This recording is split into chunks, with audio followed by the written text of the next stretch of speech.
My research analyzed a training initiative that I designed and implemented for higher education students to support them with referencing. So, a spike in plagiarism cases during the COVID-19 lockdown was noticed. And because students could not physically come to the campus, and some of them had limited access to technology to attend online sessions, we needed to provide them, with material to support them with academic writing in particular. We needed to focus on referencing and paraphrasing.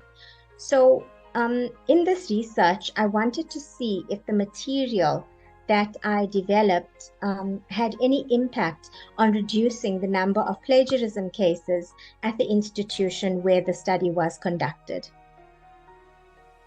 Usually, challenges associated with research might include things like finding participants, not eliciting enough data, and so on.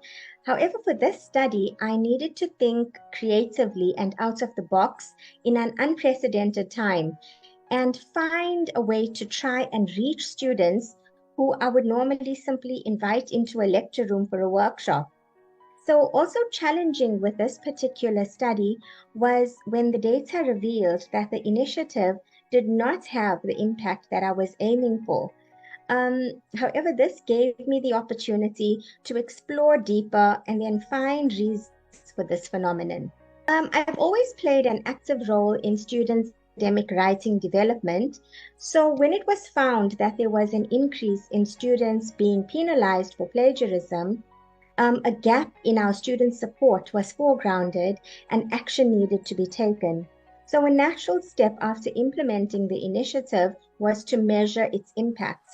I was also interested to see if this was common across other institutions and what approaches they were possibly taking, and then to see if those approaches could work in our context. So, what I found was that there were other institutions who were experiencing the same increase, but not much about the support that they offered. So, the research blocks, it seems, just all fell into place. Your research is like choosing a life partner.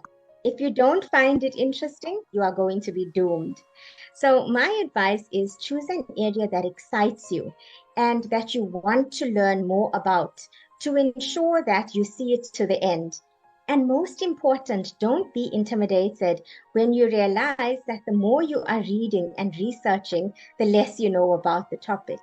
Because ultimately, that is the beauty of research. So this conference, EduCon Tokyo International Conference on Education, was wonderful and very well coordinated and organized. But what stood out for me compared with other conferences that I had the honor of presenting at was how stress-free and comfortable it felt.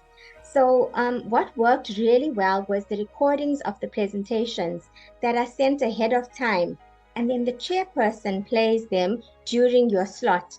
Now, this alleviates the anxiety that presenters might feel, about technology letting us down when it's time for our presentations.